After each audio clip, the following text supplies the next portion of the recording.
여러분 안녕하십니까? 포항 MBC 930 뉴스입니다. 국민의당 안철수 후보가 어제 포항을 찾았습니다. 안 후보는 포스코 지주사 서울 설립을 비판하며 포스코는 고향인 포항을 떠나서는 안 된다고 강조했습니다. 박성아 기자가 보도합니다. 포항 구룡포시장을 찾아 시장 상인들을 만난 국민의당 안철수 후보. 가장 먼저 포스코 지주사 서울 설립 문제를 거론하며 포스코를 강하게 비판했습니다. 포스코의 고향은 포항이라며 포스코는 고향을 떠나서는 안 된다고 목소리를 높였습니다. 자기를 키워준 포항을 떠나는 일은 있어서는 안 된다는 점 꼭 말씀드리고 싶습니다. 그러면서 대일 청구권 자금으로 시작된 포스코의 정체성을 강조했습니다. 우리가 일본으로부터 정말 선조들이 고생한 그 돈을 받아서 만든 회사 아닙니까? 다른 후보들을 겨냥한 발언도 이어갔습니다. 자신은 다른 후보들처럼 세금을 나눠주고 국고를 탕진하는 사람이 아니라며 상대 후보를 떨어뜨리기 위한 투표가 아닌 나라를 살릴 사람을 뽑아야 한다고 호소했습니다.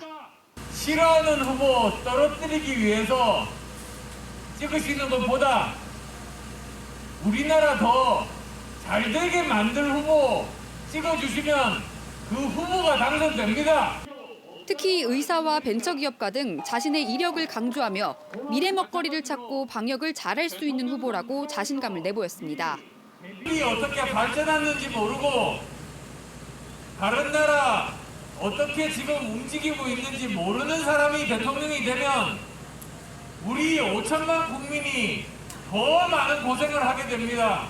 대선 후보들이 잇따라 포스코 지주사 서울 설립 반대 의견을 강조하면서 포스코에 대한 비판 여론에 무게가 실리고 있습니다. MBC 뉴스 박성아입니다.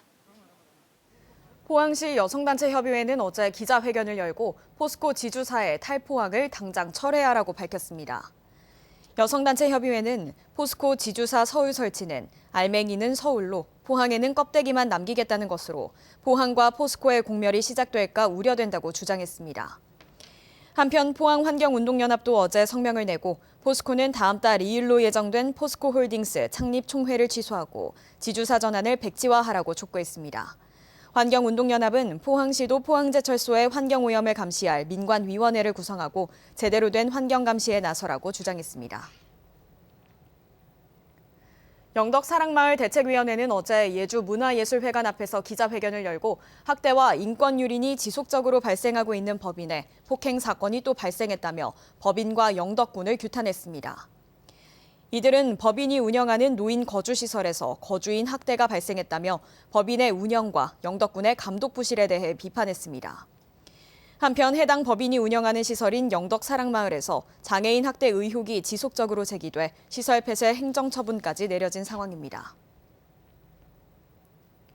중앙선관위의 투개표 관리 투명성 강화 조치에 따라 경북선관위가 투표함 보관 장소 24곳에 CCTV를 설치했습니다.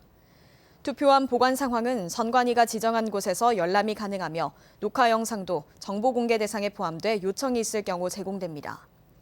선관위는 대선 후보들의 책자형 선거 공보물을 어제까지 발송했고 내일 선거인 명부를 최종 확정합니다. 또 27일에는 투표소가 공고되고 3월 4일과 5일 이틀 동안 사전투표가 진행됩니다. 경상북도는 코로나19 급증에 대응하기 위해 한시적으로 응급의료 자격자 26명을 오늘부터 현장에 추가 배치한다고 밝혔습니다. 경북도에 따르면 20명은 9개 소방서 구급대에서 보조 요원으로 6명은 119 구급상황센터 상담 요원으로 오는 8월까지 근무하게 됩니다. 구급 분야 요원은 119 구급차에 타고 소방 공무원을 도와 환자 응급처치를 보조하고 의료 장비를 준비하는 업무를 맡습니다. 이상으로 포항 MBC 930 뉴스를 마칩니다. 여러분 고맙습니다.